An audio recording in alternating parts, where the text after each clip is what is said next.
Hello, my people, my humble ladies and gentlemen. Good morning, good afternoon, and good evening. So, no say I want to talk about this about waiting President Muhammadu Buhari talk for about this very year. So when we did 2021. So he saying don't hear the youth, he don't hear their crying, don't hear their voice, they don't hear their voice. So it's like they go start to dey do wetin they know they do before. So they say if you dey greet person more you go know about that person. If you dey play good, that is, I don't even know how to put the word, but everybody understand what I try to talk. So me, I not dislike this man, I not disrespect am, but you know wetin suppose happen if e no happen. So people going to talk, so we going to talk. So this very thing when he talks, so the thing really just like I get respect for the man. After all, I will not be mate na elder person. I have respect for him because I respect my father. You understand? I respect my people that. So we understand what I try to dey talk. So as him talk, when he starts, he pray, because anybody that have fear of God, believe me, I have fear for that person. You have fear of God, I have fear for you. So I really, that thing when he talk, he pray to God, in a Muslim, but above all, God is above everything. So he pray to God, he talk many things. So when I really settle down watch the video, I did touch. So me, I pray as me, I watch the video. So many people watch and in words waiting he talk, he touch people. So make it still touch himself when he talk. So that waiting they suppose do when they know say they suppose do all those things ever since then. They know they do. So make they just do. Anyway, I know to take much of our time. So I'll leave. I'm gonna watch the video. So thank you very much for watching. So now two video now I offload. So make I just make a two. After you watch this very one, I will be back. So I will still explain something that our those states governor talk. So I'll still explain some things there. Then I'll still leave. I'm gonna watch the two videos. So see you guys later. Thanks for countrymen watching. and women. First, I would like to thank and praise the Almighty who saw us through the year 2020 and has given us the opportunity to witness the start of another new year. We especially thank God because the year 2020 was one of the most trying years since our existence as a nation.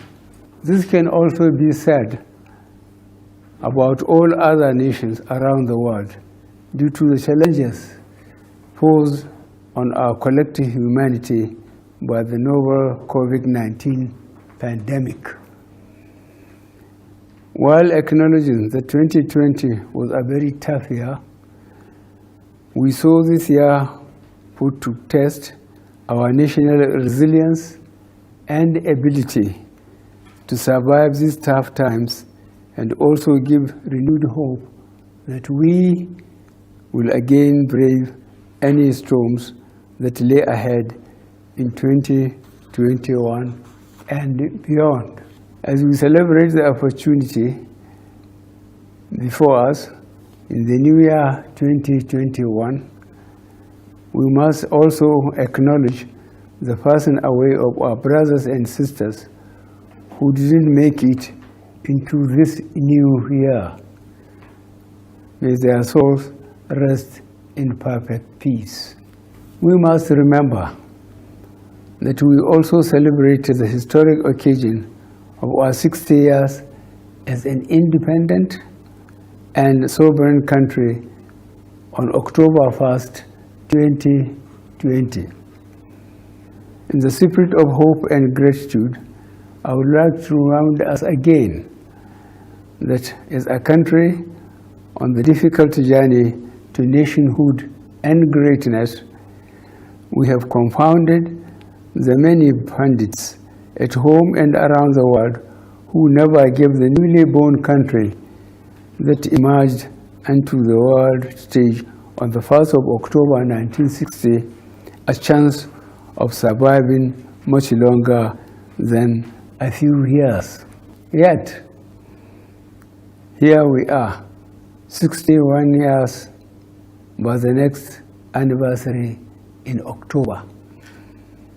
And not only are we here, we are standing tall in the Committee of Nations as one country, united under the will of God, and also actively growing that indivisible Nigerian spirit that has enabled us year after year, decade after decade, to weather all stormy waters and emerge stronger and better where others have fallen and disintegrated.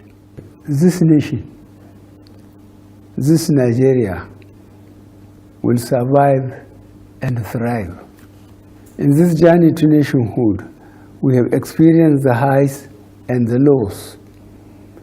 2020 indeed came with a lot of challenges ranging from security and economic issues across the regions to understandable protests that were mainly led by youth and served notice to the demand for police reforms and accountability. This government heard, this government listened, and this government is committed to fulfilling the 5 demands of our youth, fully understanding that we all wish well for Nigeria. In the midst of all these challenges, I had initially pledged that as your elected President and Commander-in-Chief, I would ensure that these ongoing challenges will be faced head-on with renewed determination and with all the appropriateness and urgency required. Your voices have been heard, and we will continue to listen to you and all the key stakeholders who are committed to the unity of Nigeria to ensure that every region of this nation is safe for us all, while guaranteeing that the future is also secure for the coming generation. I wish to also use this occasion of New Year to reaffirm my commitment to the people of Nigeria, especially the youth who need our collective encouragement and support. In securing this nation, we need to secure the future of our youth. Our young people are our most valuable natural resource, at home and abroad. Their ingenuity, creativity, innovation, and entrepreneurial spirit is evident to all. Many of our young people are excelling in various spheres of life, including sports, entertainment, information and communication technology, commerce, and are globally recognized as achievers. As a government, we are committed to actively engaging with the creative energies of our young people. In this regard, we will partner with the legislature to develop an enabling environment to turn their passions into ideas that can be supported, groomed, and scaled across regions.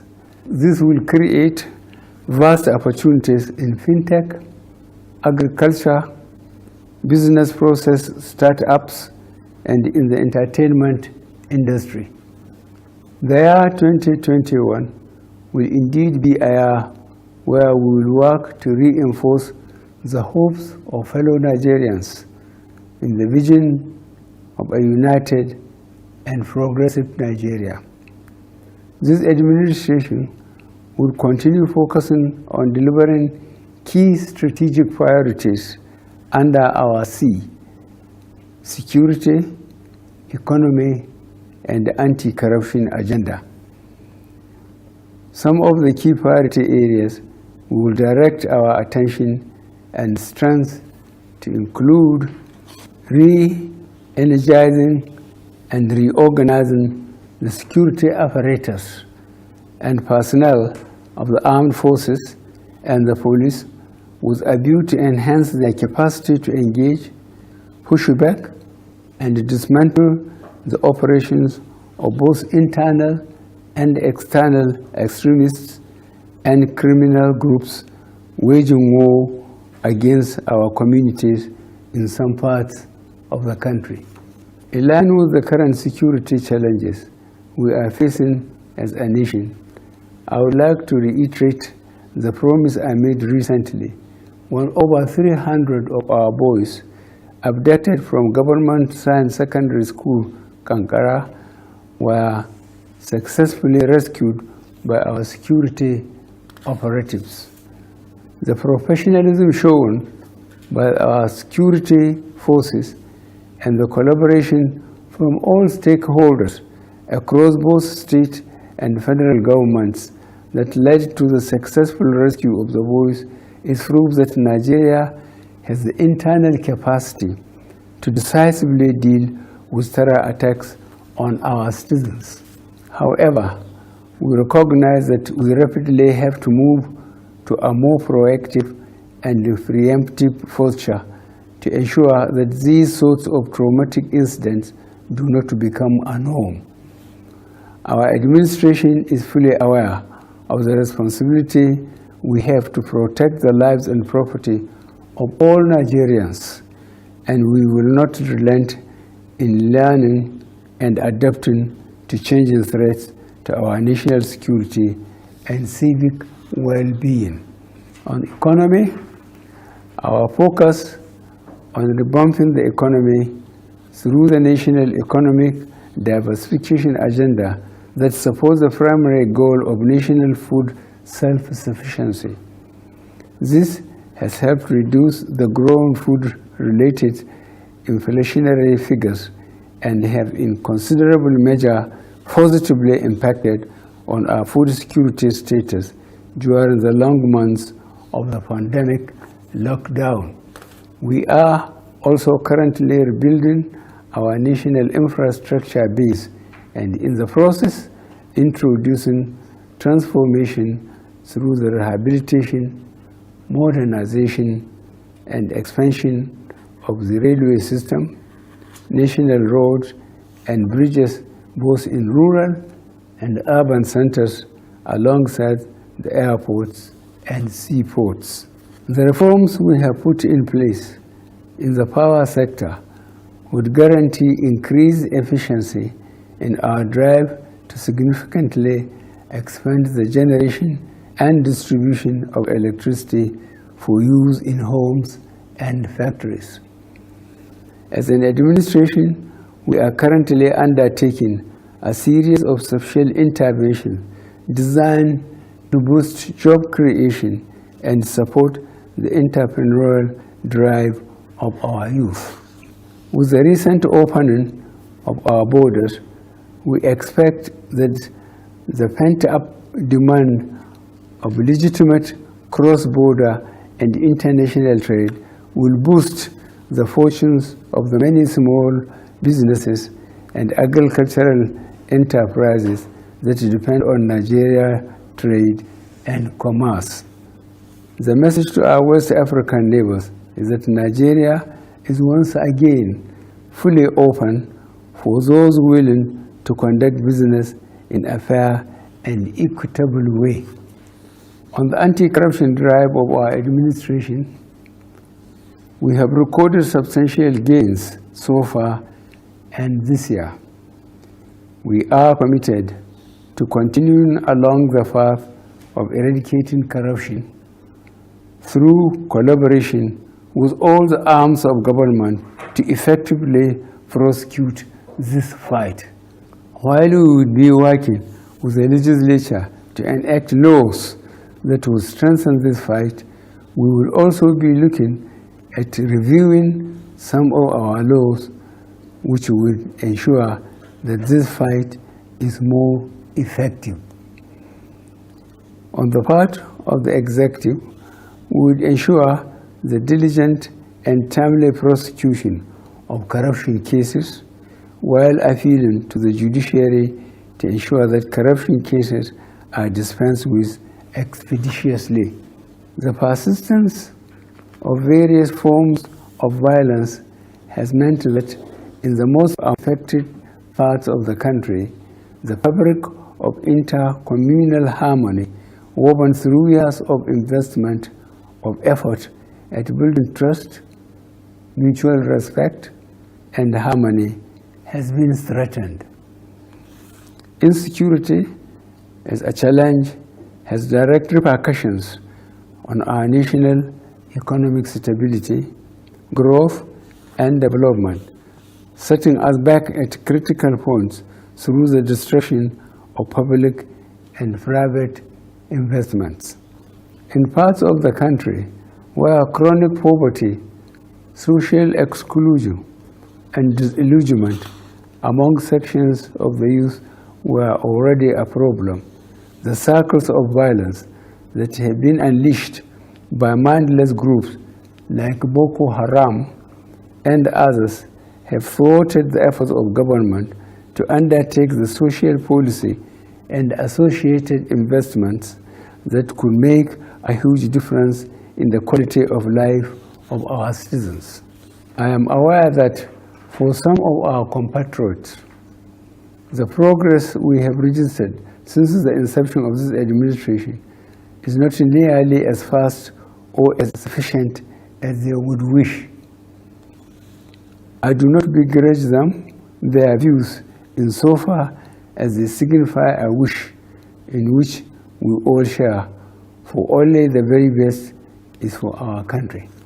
Nevertheless, I call upon all Nigerians to carefully recall the circumstances of our coming to office, the facts on the ground, and the resources at our disposal since 2015 with the accomplishments of this administration. As a people, we have shown admirable resilience in the face of every adversity and unmatched capacity to recover speedily from every setback and unparalleled generosity of spirit when we resolve our differences, and a constant readiness to invest faith and hope in the destiny we share as a united country built on the diversity of its peoples. It is these attributes that underpin the Nigerian spirit of can do, will do, that gives me hope that we shall yet get to the destination and fulfill our calling together, especially with the solid resolutions we are setting in this new year. Keeping our country on a forward march is a duty which we all have and share. In this regard, keeping our country safe from a resurgent cycle of COVID-19 as this administration finalizes its plans to procure and efficiently and effectively distribute the COVID-19 vaccines, I urge you all fellow citizens to observe strict COVID-19 prevention protocols. As you are elected president, my pledge to you is the same as it has always been. I will play my part fully and without fear or favor. I invite all of us to do the same. It is what we owe to the founding generation of our beloved country and also to the coming generation. It is what we desire for national prosperity, for all demands. Long live the Nigerian spirit of oneness, togetherness, and unity. Long live the Federal Republic of Nigeria. A happy, prosperous New Year. May God bless the Federal my Republic. people, now don't listen to the video. Now don't hear waiting our president Buhari, Muhuammadu Buhari, waiting he talk. Anyway, people attack and shout because many people say they don't fed up from many things when they talk, they do, and he go just, if you want talk, he go just talk. So me, I just pray. This one I knew, yeah, waiting he talks. So maybe before we be say they bring those things to reality. Be say maybe people never cry come out. Say he get some kind cry when children go cry. You go look, they say this one, but he get some kind cry when your pikin go shout, immediately you go that is you go give am you go pay attention to am, because where that cry from come, you yourself that is the thing surprise you. Maybe they can't cry when you want make everybody cry ever since then. Maybe you never hear, or maybe through this end SARS level, you understand, end SARS squad, all those level. Maybe now he don't really know, say yes, say those people they don't tire. At least don't be the first time when they do president for the country, don't fair do before when he can't come back again. And at least now he dey for 5 years in power now, or maybe 6 years, not be 8, maybe 6 years now. So we pray this new year, so make it do what he supposed to. He say he don't hear them. So anyway, inside this video, another video there, I see they shared the one of our Edo State governor. So wetin he still talk, he greet everybody for the new year. So he talk about many things when it happen. So make I leave una, make una watch the video. Please make una share this video, make it reach their hand, so that make them still know say the good things when they do, we they know. The one be say we not see we disagree with, we not agree, say no, country not supposed dey like this. At least with many of us don't come out, we know wetin dey, you understand? We don't see travel out. We know wetin dey, we know as country fit take develop, we know as country fit dey provide job for students when they come out. Don't be say they go school come out, they go dey inside. As me, I dey very tough, because is my story. If I really dey, maybe I the thing they pay me, because na my story is just na my story, you understand? So make them just do what they're supposed to do. So make I leave una, make una watch the second part of the video. So thank you very much as you watch. So please share, subscribe to my channel. This channel, I'm doing a lot of things, we just how our country go take better, our people not go take they suffer, enjoy the good things. So make the country, make it there for everybody, may not there for only one person. We all are citizens, so may we enjoy the something together. So if we get and pass the others, no problem, but at least make everybody just there. May everybody enjoy light, good roads, good transport, things when free education. So anyway, may I leave when I'm gonna watch the video. So thank you very much for watching. So I will not be coming back. You just watch this very one. You watch the one that follow, even the other video that media attack the Muhammadu Buhari, President Muhammadu Buhari. So I'm still going to drop everything here. Just watch, share, subscribe. See you in my next video. God bless you. I Bye celebrate bye. this highly anticipated new year with you, my beloved people of Edo State.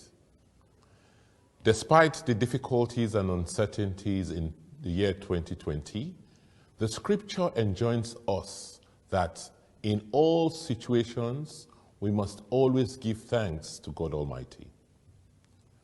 The coronavirus pandemic, which started during the first quarter of 2020, drastically affected lives and livelihoods, not only in Edo State, but globally, with over 82.8 million people infected and nearly 2 million deaths.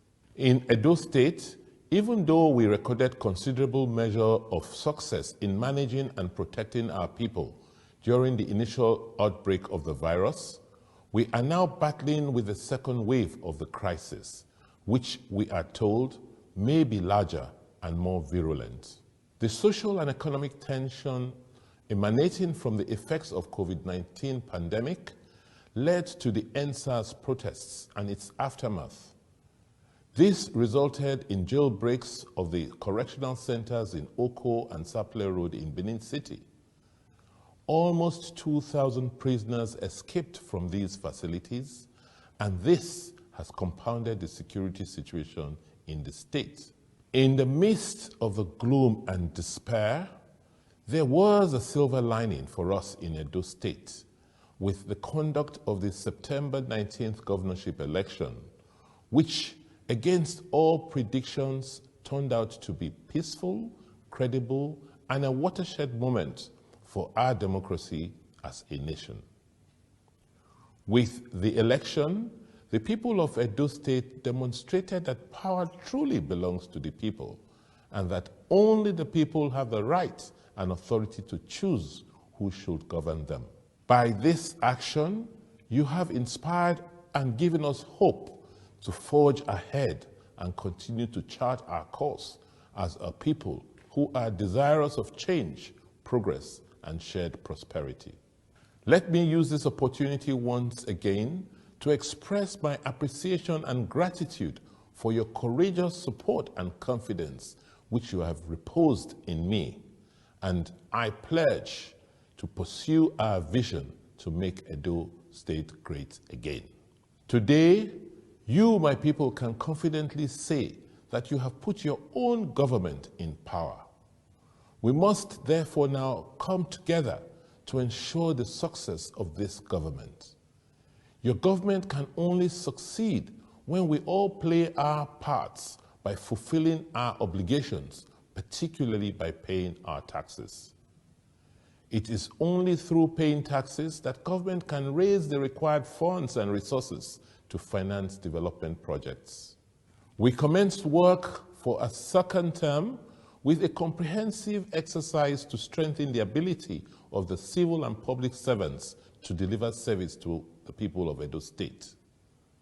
We are strengthening the processes, functions, institutions, and personnel of the public service so that institutions, not individuals, will drive sustainable developments in Edo today and in years to come. This reform exercise has started with over 1,400 vacancies declared that will be filled with young professionals who will utilize technology to enhance better service delivery for Edo people. We are determined to continue providing durable public infrastructure and a maintenance culture in government as we continue to prioritize development of road infrastructure, public buildings, and many projects in our rural areas and urban centers. We have now appointed a transaction advisor to assist us in getting the Benin River Port to actualization. Our hope is to complete all the designs and fundraising this year so that construction can begin early in 2022. With the 55 megawatt CCETC Osiomo Independent Power Plant, which is now operational, we will intensify our efforts to bring more industries to Edo, while we will continue to attract and support more investments in agriculture across the state.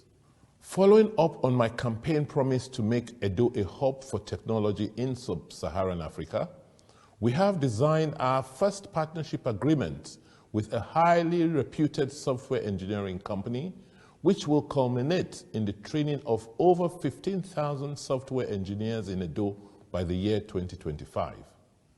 The first set of 250 young persons will be onboarded into the Edo Tech Park program by February this year.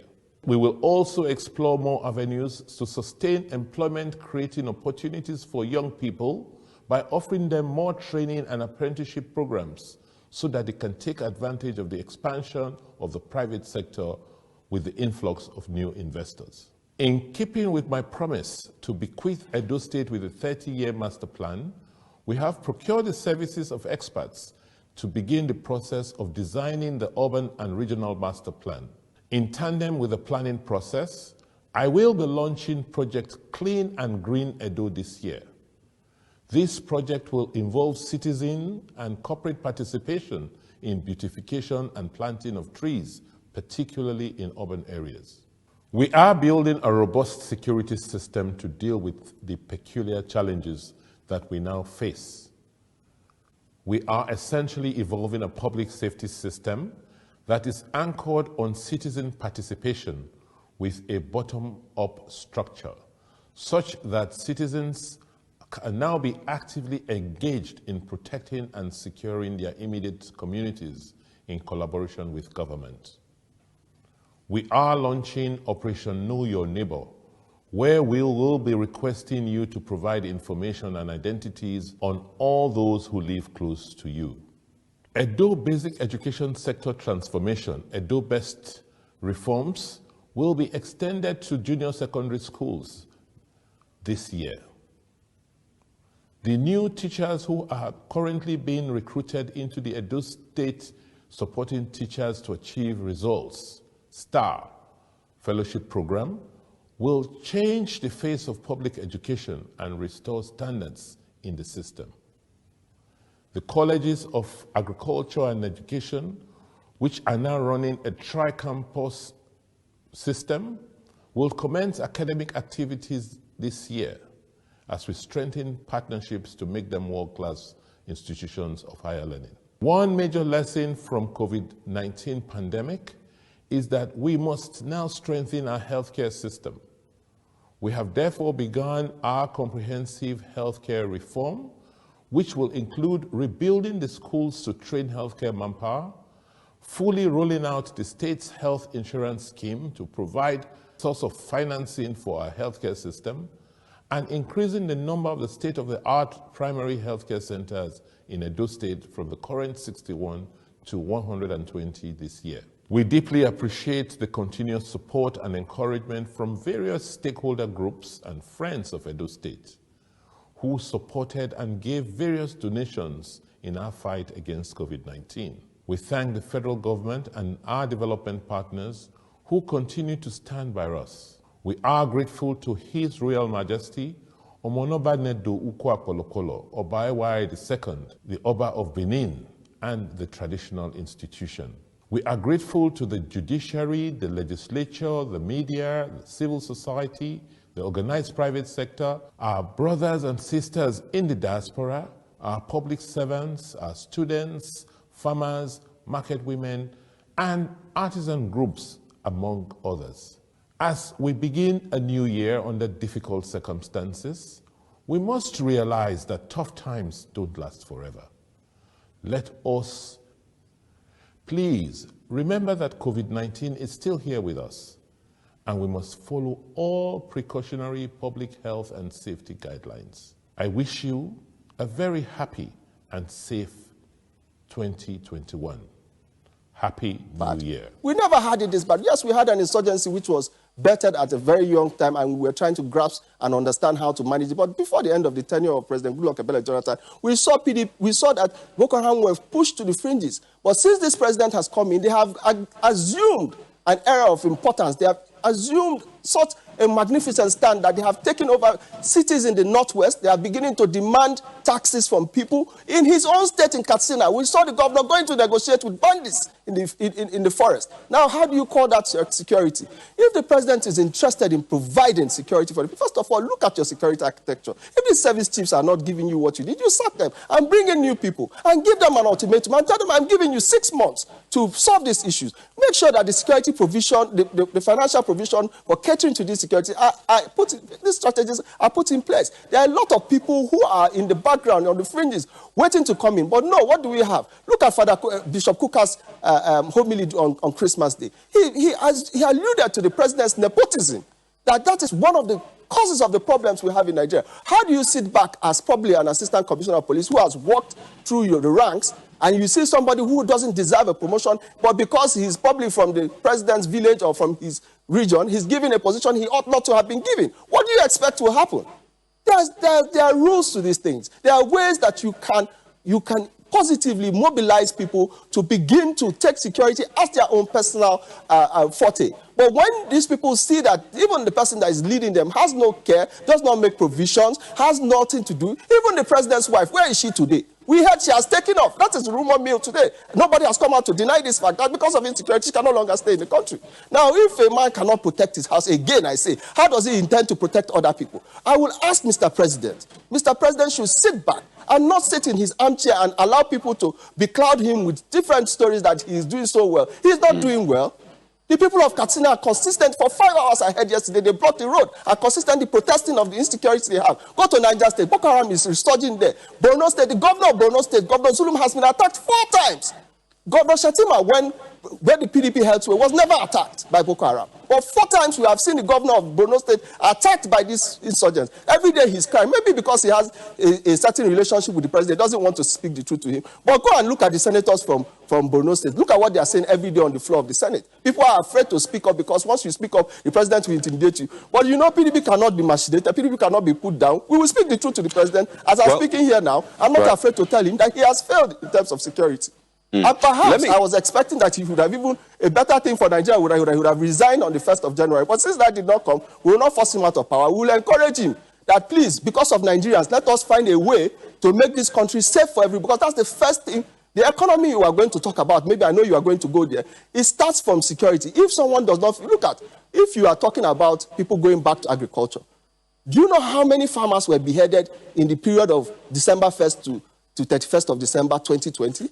43 farmers, rice farmers, people that produce our rice, were beheaded. And a spokesman of the president said they did not get permits before they went to the farms. Does that not tell you that we are not thinking in this country? We need to provide security first for our farmers before we start encouraging them to go to the farm. Because if I go to my farm and I am not safe, I will not go to the farm. Let me also get your thoughts on this, Mr. Halebo. The inputs are not even there for them to go. If you put the inputs, they are big.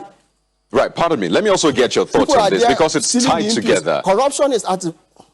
Pardon me. So we talked about consequences earlier on, and I got Mr. Adesina's response regarding what will be the consequences, because the president's speech sort of, gave us a picture of what to expect. And the question will be, what would you think the consequences should be if the government does not meet up to these expectations that they have set? You see, one thing I spoke about during the NSAS protest was that it was a glimpse into the future of Nigeria. Even the so-called priest that supports the president gave him a prediction that Nigerian youths will cause an uprising in 2021 if the president does not pay attention to them. We saw a glimpse of this in the NSAS protest. It is very important that we begin to take the aspirations of young people. You know, yesterday or so, on the social media, a young man, Muhuammadu, posted that he had passed his IELTS after 5 attempts and that he was leaving this country for good. The brain drain in Nigeria today is at an alarming rate. The president needs to sit down and understand that the consequences of not providing a viable economy, a security-conscious Nigeria, a security fortified country for people to be able to operate and be able to provide for their families is one that spells doom and anarchy. Nigeria is at the precipice as we speak. Nowhere is safe or secure in Nigeria today. I doubt that there's any state. Imagine an auxiliary bishop of the Catholic Church in Owerri Diocese was kidnapped and recently released just 2 days ago. How do we explain this? When did we get to this point? Soldiers are even being kidnapped on the Kaduna-Abuja Expressway. Soldiers of the Nigerian army are being kidnapped. So who is safe? Who is safe in this country? The consequences of this is that you will not have investments. Investors are afraid to come into the country because they are not sure that when they come in, they will have security, or that that the government itself, even by its own actions, will give them equity and justice, that if court judgments are given, the government will obey those court judgments. Now, a very important point that I must make is that there must be, like you said, consequences for actions. I want to ask a question. A number of children were kidnapped in Katsina. These children were freed. Till today, have we seen anybody arrested for this crime? It was a crime. But we are hearing that these people were given money to release those children, and they are today rich men wherever they are. So we are yet to see a country that gives consequences for actions. So if people commit crimes, as these people are, and they are nothing but bandits, they are not fostering any religious. Boko Haram has no religious indoctrination, because I know they kill both Christians and Muslims. So we must not take them or pamper them that they are from a certain region or that they are following a religious doctrine. No, they are not. They are certainly criminals. And we must begin to see